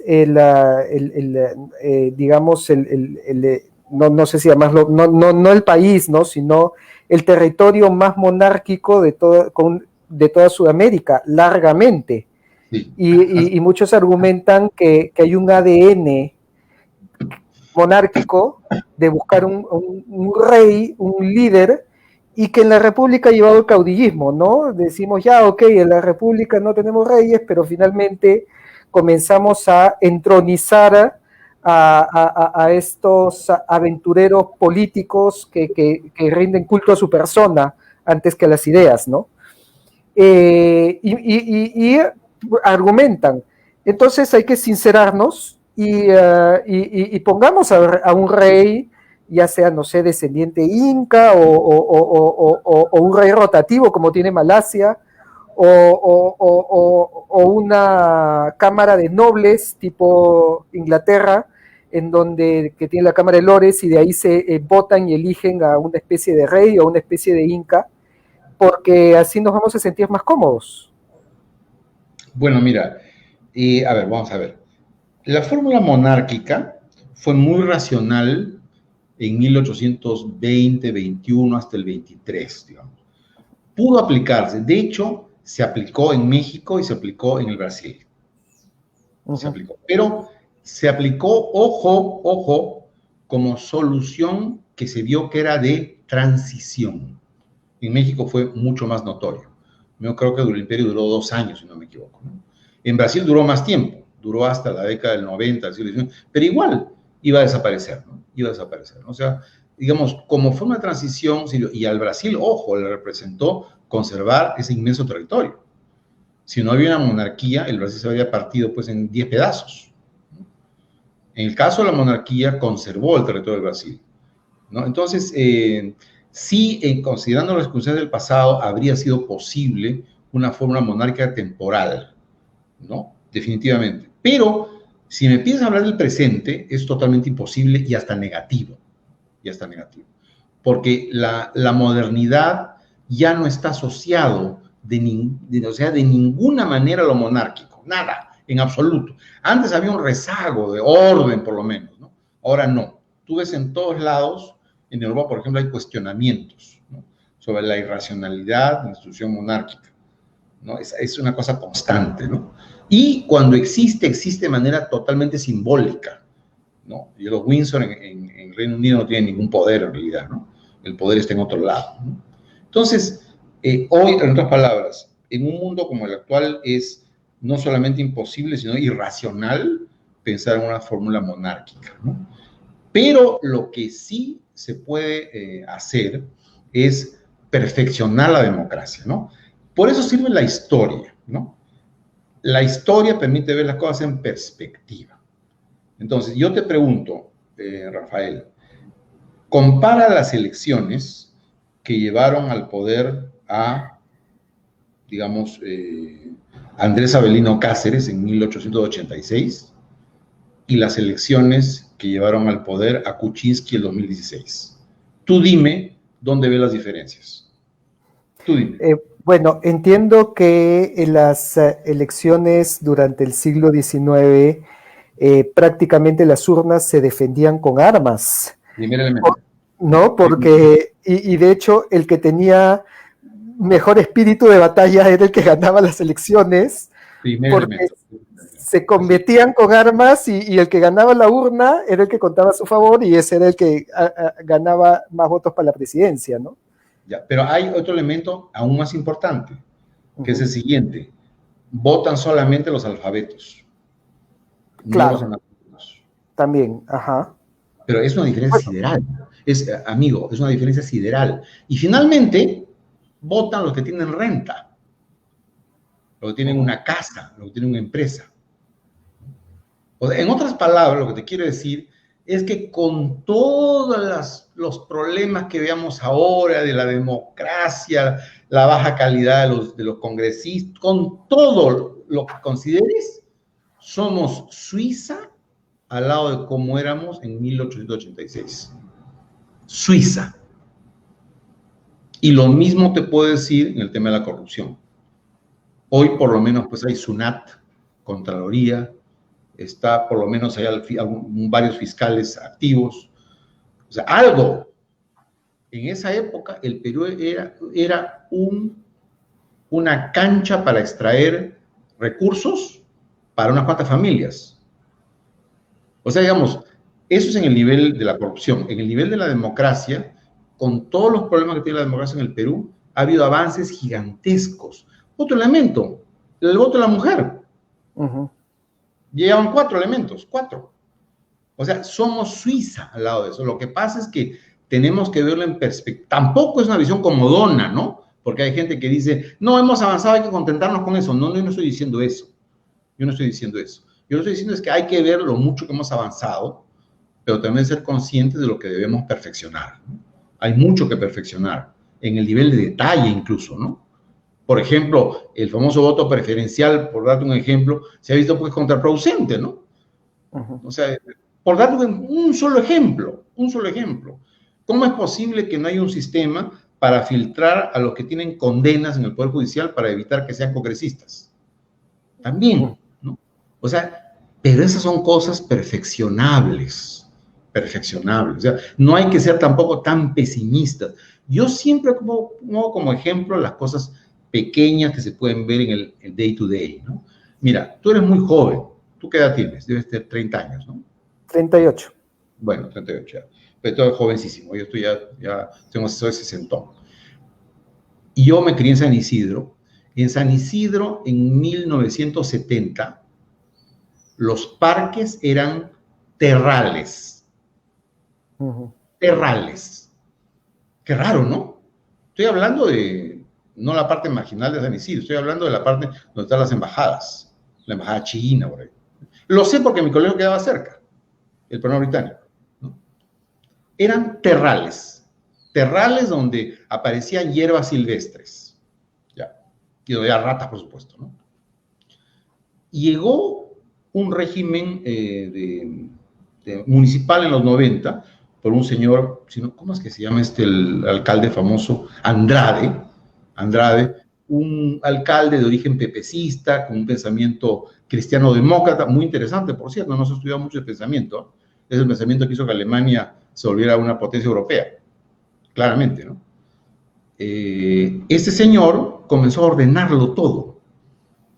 Para comenzar, sacó a los ambulantes del centro de Lima propiamente dicho, ¿no? El centro de Lima era como una ciudad de la India, ¿no? En 1980 era así, ¿no? O sea, era tomada por mafiosos, además. Y los parques eran terrales. Y ese se le ocurrió, no, vamos a comenzar a poner flores. ¿Sabe lo que le decía a la gente? Está usted loco, alcalde, está loco. Pero que la gente evidentemente va a agarrar la flor y la va a dar para su casa, cuando entierra a una persona. Hágalo nomás, hágalo nomás. Efectivamente, al comienzo la gente y en la noche arrancaba las flores. Pero la gente se dio cuenta, sobre todo en los barrios, no en San Isidro, sino en los barrios pobres, que el valor de sus casas aumentaba porque el espectáculo que tenía frente a sus casas era un parque bonito, con flores y con gras. Cuidado. Entonces, prendió, o sea, la modernidad prendió. No es tampoco que no se pueda hacer nada. No es, o sea, yo soy, y en eso sí comparto el punto de vista del doctor de la Puente, donde discrepaba muchas cosas con él, pero en esto concuerdo, no hay que caer en el pesimismo rígido, ya nos fregamos, no se puede hacer nada. No, siempre se puede hacer algo, y a veces mucho, ¿ah? Y a veces mucho. O sea, no hay que caer en eso ya, estamos condenados a ser lo que somos, no hacemos nada, porque realmente te digo, el Perú, comparando lo que yo vi en mi época de colegio y cómo está ahora, está mucho mejor. En general está mucho mejor. Mucho mejor. No en algunos aspectos, como el que tú mencionabas de la falta de una historia del Perú, ahí hemos retrocedido, pero en términos de, cuando iba al centro de Lima con mi papá, en 1969-70, los canillitas que nos lustraban los zapatos, en julio estaban descalzos. Estaban descalzos. O sea, en julio. O sea, tú ves ahora un solo canillita que no tenga zapatillas, zapatos, uno solo, ¿no? ¿Cuántas tú escoges al azar en el Perú, en Lima ahora, al azar, separa 10 camionetas 4x4 que tengan un mes de compradas? 10. Ya. Identifica a los dueños. Te aseguro que de los 10, uno es un antiguo pituco, Miro Quesada o Graña, ¿no? Y 9 son empresarios jóvenes de origen popular. Habría que hacer el experimento, ¿eh? 9 y 1. En la época que yo viví, la Sudáfrica de Lima, era el apartheid. O sea, los carros lo tenían los blancos que viven en San Isidro y Miraflores. Y había poquitos carros además. Era como Sudáfrica, el apartheid. Ahora no. Ahora los carros del año los tienen los empresarios emergentes cuyos abuelos trapeaban pisos y limpiaban baños o sacaban papas, ¿no? Entonces, que no se me diga que no ha habido progreso. Claro que ha habido progreso, ¿no? Y debemos apuntar más a no solamente a profundizar esos avances, sino a identificar aquellos aspectos en los cuales hemos retrocedido y que debemos corregir. Bueno, excelente, excelente como conclusión para, digamos, redondear todos estos temas que hemos estado hablando con un mayor espíritu positivo hacia el futuro. ¿Algún tema final con el que gustaría concluir, con el que gustaría cerrar esta conversación? De repente, ¿algún libro que nos quisiera recomendar? Bueno, mira, yo quisiera terminar esto con más o menos el tema que había planteado, la memoria histórica, porque hemos tratado otros temas también, es la urgente necesidad, y ojalá se forme un movimiento para que el curso de Historia del Perú regrese a los colegios, pero no regrese como una historia patriotera, que no regrese como una historia patriotera, ni tampoco como una historia dependentista marxista, tampoco. Ni una cosa ni la otra, para que muestre los aspectos universales del Perú, la ubicación del Perú en el mundo, sus aportes universales, la peculiaridad del Perú, esta idea de la fusión del Imperio Español con el mundo incaico, lo único de la cultura andina. Hay tantas cosas que se pueden desatar, incluso hasta temas de detalle. ¿Por qué no se caen los muros de Machu Picchu? O sea, ¿por qué no? Tú eres ingeniero, ¿no? ¿Por qué no se caen? Debajo tienen un drenaje. Claro, tienen arena que filtran el agua y la redireccionan a los canales. Y por eso siempre, como las ciudades, los pueblos de España que se han abandonado, se caen los muros. se caen los muros. O sea, hay montones de cosas. Lo que quiero decir yo, y aquí quiero rematar, si nosotros hacemos un esfuerzo, ponemos corazón y vemos la historia del Perú tal como fue, es verdad que nos vamos a encontrar con aspectos tristes, pero no van a predominar los aspectos. Esa es la gran paradoja de que los aspectos tristes y malos no van a predominar. Al contrario, va a relucir una historia casi épica, una historia que merecería ser colocada como la historia francesa, la historia británica. O sea, realmente, ¿qué historia, por Dios? ¿Qué historia? Para el o sea, cine. ¿Cuántos cineastas tendrían material? ¿Cuántos literatos? ¿Cuántos Tolstoy debería haber en el Perú para reflejar esa enorme riqueza del Perú? Lo digo porque yo he estado en otros países pues, que tienen muy poca riqueza en su pasado, muy poca riqueza cultural, ¿no? No quiero mencionar cuáles son, ¿no? Pero en el caso del Perú, yo creo que tenemos un tesoro que no estamos utilizando, ¿no?